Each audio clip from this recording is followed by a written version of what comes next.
Saya akan menuju rangkaian acara selanjutnya. Kita sudah berada di tengah-tengah acara. Akan ada penyampaian materi oleh Mbak Kania, seorang mahasiswa Universitas Mercubuana Yogyakarta. Untuk Mbak Kania, waktu dan tempat saya persilahkan.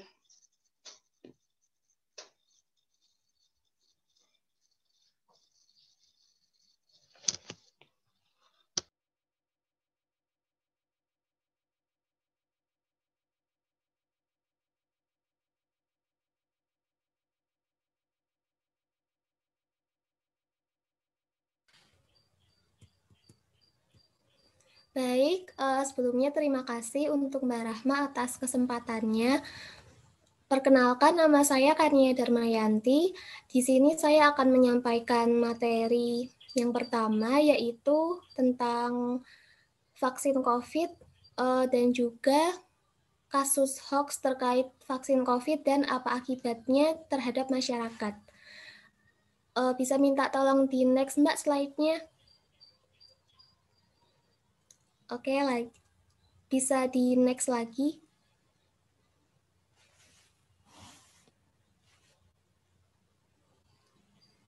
Ya, jadi di materi yang pertama ini, materinya adalah tentang vaksin COVID-19 yang mencakup pengertian vaksin, manfaat vaksin, kriteria penerima vaksin, kemudian jenis-jenis vaksin, efek samping vaksin, dan juga efektivitas dari vaksin. Yang pertama, saya mulai dari pengertian vaksin.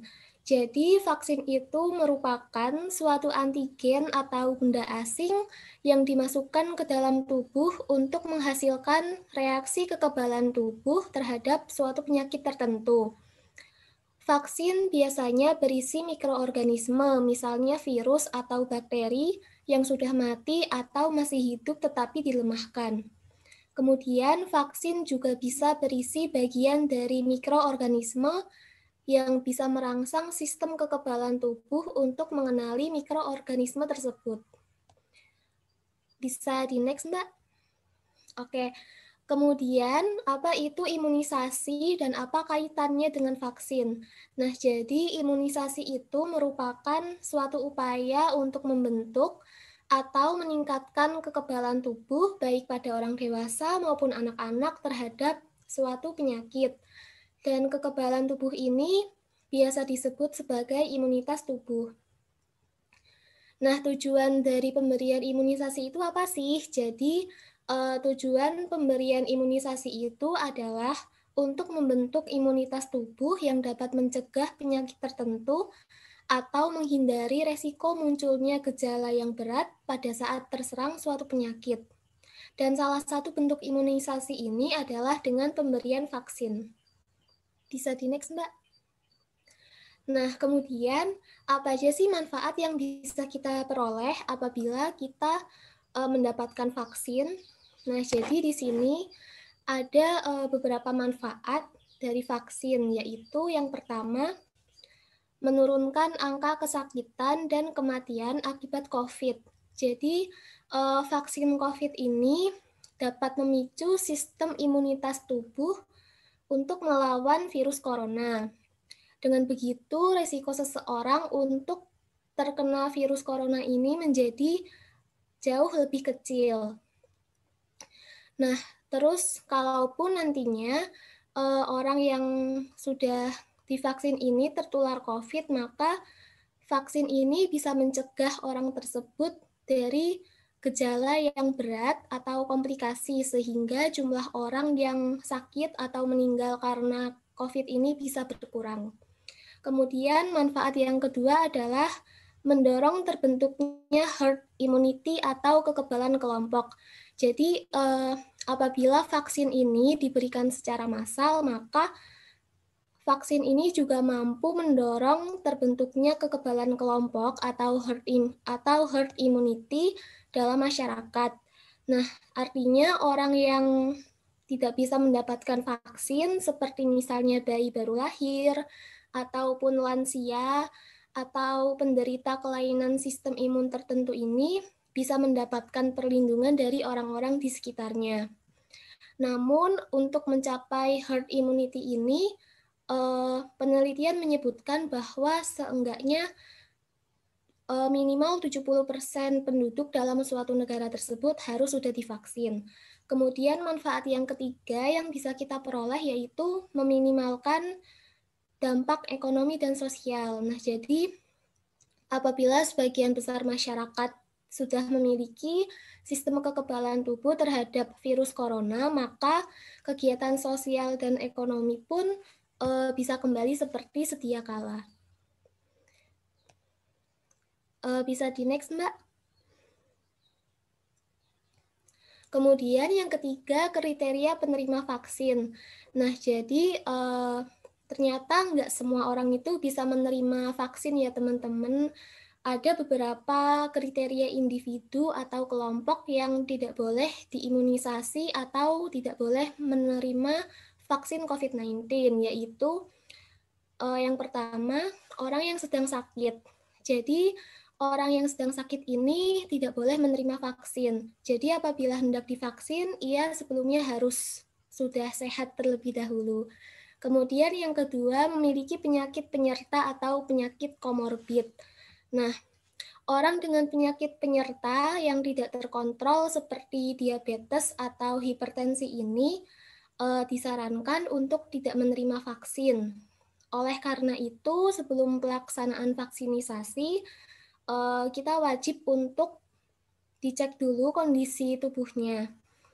Dan mereka yang memiliki penyakit komorbid atau penyakit penyerta harus dalam kondisi terkontrol untuk mendapatkan vaksin dari dokter yang merawat. Kemudian yang ketiga, tidak sesuai usia. Nah, jadi sesuai anjuran pemerintah di Indonesia ini, orang-orang yang boleh menerima vaksin itu adalah orang-orang yang berada dalam kelompok usia 18 tahun ke atas. Jadi artinya kalau misalnya teman-teman masih di bawah 18 tahun atau masih anak-anak, maka belum boleh untuk menerima vaksin. Kemudian yang keempat yaitu memiliki riwayat autoimun. Nah, jadi autoimun itu merupakan suatu penyakit di mana maksud saya suatu kondisi di mana sistem kekebalan tubuh seseorang itu menyerang tubuhnya sendiri. Kemudian yang kriteria terakhir yaitu wanita hamil dan menyusui. Oke, bisa di next, Mbak. Nah, kemudian materi yang selanjutnya yaitu jenis-jenis vaksin. Jadi jenis-jenis vaksin ini ternyata sangat beragam dan berdasarkan keputusan Menteri Kesehatan nomor HK.01.07 garis miring Menkes garis miring 12758 tahun 2020 tentang penetapan jenis vaksin untuk pelaksanaan vaksinisasi COVID-19. Jenis vaksin yang bisa digunakan di Indonesia itu ada 7 jenis, yaitu yang pertama ada vaksin yang diproduksi oleh PT Bio Farma atau Persero. Kemudian yang kedua AstraZeneca, dan yang ketiga China National Pharmaceutical Group Corporation atau Sinopharm. Yang keempat Moderna, yang kelima Novavax, yang keenam Pfizer and BioNTech, dan yang terakhir itu adalah Sinovac Life Sciences. Nah, jenis-jenis vaksin tersebut itu merupakan vaksin yang masih dalam tahap pelaksanaan uji klinik tahap 3 atau telah selesai uji klinik tahap 3, dan penggunaan vaksin tersebut hanya dapat dilakukan setelah mendapatkan izin edar atau persetujuan penggunaan pada masa darurat dari BPOM. Lanjut, Mbak Lia. Nah, yang selanjutnya yaitu efek samping vaksin. Jadi, vaksin ini bisa menimbulkan efek samping dan efek samping dari vaksin ini sebenarnya tergantung juga dari kondisi tubuh teman-teman. Dan efek samping ringan dari vaksin ini seperti demam dan nyeri otot atau ruam-ruam pada bekas suntikan itu merupakan hal yang wajar, namun tetap perlu dimonitor. Selain itu, reaksi yang mungkin terjadi setelah vaksinasi COVID-19 hampir sama dengan vaksin yang lain. Dan beberapa reaksi tersebut antara lain reaksi lokal. Yang pertama ada reaksi lokal seperti nyeri, kemerahan, bengkak pada tempat suntikan, dan reaksi lokal lain yang berat, misalnya selulitis. Yang kedua adalah reaksi sistemik seperti demam, nyeri otot seluruh tubuh atau mialgia, nyeri sendi atau artralgia, badan lemah, dan sakit kepala. Yang ketiga, reaksi lain seperti alergi, misalnya urtikaria, oedem, reaksi anafilaksis, dan sinkop atau pingsan. Lanjut, Mbak. Ya. Kemudian yang keenam yaitu efektivitas vaksin. Jadi, vaksin ini seberapa efektivitas atau seberapa ampuh suatu vaksin dapat melindungi dari penularan penyakit itu dapat dilihat dari hasil uji klinis fase 3. Dan berdasarkan data hasil uji klinis fase 1 dan 3 dan fase 3, berdasarkan data hasil uji klinis fase 1 dan 2 serta fase 3 yang dilakukan di negara lain, vaksin yang tersedia terbukti aman dan dapat meningkatkan kekebalan terhadap virus COVID-19. Nah, penggunaan vaksin ini tidak 100% membuat kita kebal dari virus COVID, namun akan mengurangi dampak yang ditimbulkan apabila kita tertular COVID. Maka dari itu, apabila kita sudah divaksin, maka kita tetap dianjurkan untuk menerapkan protokol kesehatan atau 3M, yaitu memakai masker, menjaga jarak, dan mencuci tangan. Lanjut, Mbak. Kemudian yang materi selanjutnya adalah kasus atau berita hoax terkait vaksin COVID-19 dan akibatnya. Nah, seperti yang udah kita bahas tadi pas awal-awal, di sini kan teman-teman juga udah sering ya mendengar mengenai berita atau kasus-kasus hoax terkait vaksin yang dimana banyak beredar di media sosial gitu. Nah, berikut ini ada beberapa contoh berita hoax terkait vaksin yang beredar di masyarakat. Yang pertama itu, vaksin COVID mengandung microchip magnetik. Jadi, beredar video di media sosial yang memperlihatkan seorang pria yang setelah divaksin, lalu ia menempelkan sebuah koin di atas lengan yang telah disuntik vaksin lalu menempel. Nah, video itu telah ditonton oleh banyak sekali netizen dan hal itu dibantah langsung oleh Ketua Indonesia Technical Advisory Group on Immunization atau ITAGI, Profesor Dr. Sri Rezeki Hadinegoro, yang mengatakan bahwa persoalan tersebut perlu dikaji dengan baik. Ia menjelaskan bahwa lubang jarum suntik sangatlah kecil, tidak ada partikel magnetik yang bisa melewati. Ia juga mengatakan bahwa vaksin berisi protein, garam, lipid, pelarut, dan tidak mengandung logam. Jadi bisa dipastikan bahwa berita tersebut hoax. Yang kedua adalah vaksin adalah senjata genetik yang mengubah gen manusia. Nah, penjelasan logisnya itu adalah vaksin tidak pernah masuk ke inti sel tempat DNA manusia berada. Dan ini berarti bahwa vaksin tidak dapat mempengaruhi atau berinteraksi dengan DNA manusia dengan cara apapun. Kemudian yang ketiga yaitu seseorang yang menerima donor darah dari orang yang sudah divaksin berbahaya. Nah, terkait kasus ini, itu beredar video di media sosial yang mengklaim bahwa menerima donor darah dari orang yang sudah menerima vaksin itu berbahaya. dan dapat mencemari darah orang yang belum divaksin. Nah, faktanya informasi tersebut adalah salah. Jadi juru bicara vaksin dari Kementerian Kesehatan yang bernama Dr. Siti Nadia Tarmizi menjelaskan bahwa darah dari pendonor yang sudah menerima vaksin itu tidak berbahaya. Dan donor darah dapat dilakukan dengan menunggu 14 hari setelah vaksinasi. Tujuannya adalah memberikan jeda dan mengedepankan kehati-hatian. Lanjut, Mbak.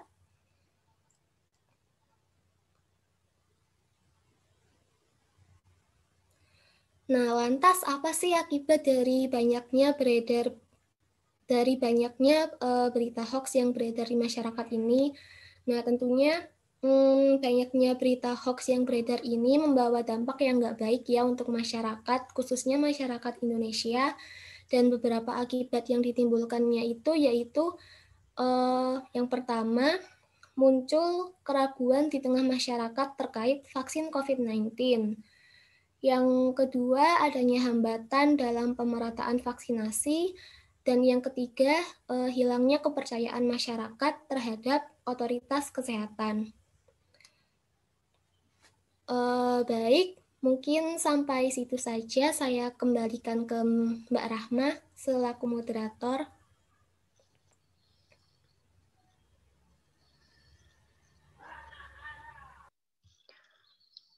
Oke, baik. Itu pemaparan materi dari Mbak Kania ya. Terima kasih banyak Mbak Kania. Selanjutnya saya akan membuka sesi pertanyaan dari materi tersebut atau mungkin ada tanggapan terhadap materi tersebut. Silahkan peserta bisa open mic atau menuliskan via room chat.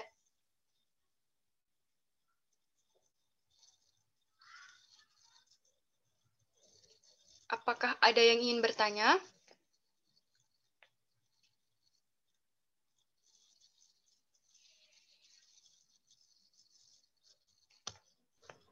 Saya, Mbak.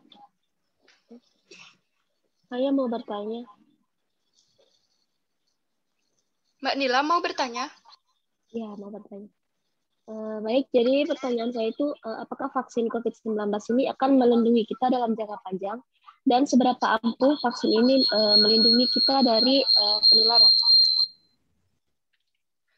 Mbak Nilam, pertanyaannya bisa diulang? Ya, jadi pertanyaan saya, apakah vaksin COVID-19 ini akan melindungi kita dalam jangka panjang? Dan seberapa ampuh vaksin ini melindungi kita dari penularan? Oke, baik Mbak Nilam. Peserta yang lain, pertanyaan saya tampung dulu ya. Ini ada pertanyaan dari via room chat, saya bacakan. Selamat siang, saya ingin bertanya, bagaimana tingkat keamanan vaksin yang tersedia? Terima kasih dari Mbak Betrik Emma Lewar.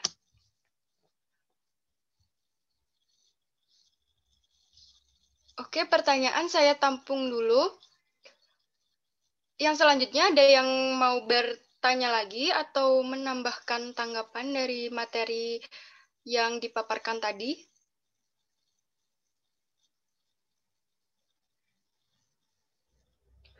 Oke, kayaknya ini pertanyaan dua dulu ya, biar dijawab oleh kakak-kakak di sini.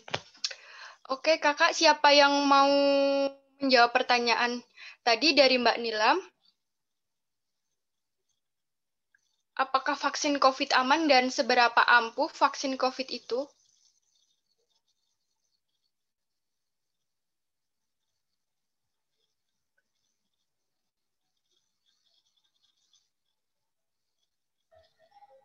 Oke, saya jawab ya. Oke, baik. Jadi tadi setelah Mbak Kania memaparkan materi, itu dijelaskan bahwa vaksin ini hanya akan diberikan kepada masyarakat setelah melalui beberapa tahapan tadi ya. Kayak ada tahapan 1, 2, dan 3, dan setelah disetujui oleh Badan POM, kemudian baru vaksin itu diberikan kepada masyarakat. Jadi bisa dipastikan bahwa vaksin-vaksin yang sudah diberikan kepada masyarakat sudah melalui uji klinis tersebut. Kayak gitu. Terus yang kedua, seberapa efektif itu kembali lagi kepada bagaimana tubuh kita merespon vaksin tersebut. Memang dikatakan tadi bahwa vaksin ini tidak 100% menimbulkan kekebalan tubuh kepada kita. Namun, ini dengan vaksin kita bisa kita yang kemungkinan terkena COVID itu akan lebih kecil, dan juga jika terkena, maka dampaknya akan lebih ringan, seperti itu. Kemudian juga setelah divaksin, penting untuk tetap melakukan protokol kesehatan agar kita bisa terhindar dari virus COVID-19. Sekian jawaban dari saya. Oke, baik. Mbak Nilam, apa jawabannya cukup menjawab pertanyaan Mbak Nilam?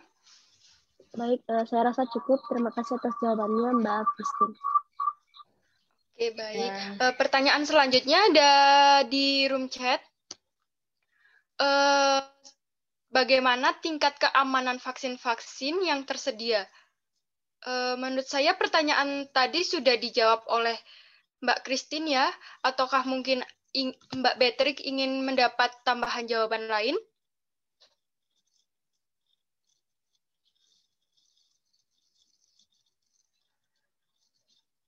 Mbak Beatrix silahkan dijawab via room chat juga nggak apa-apa.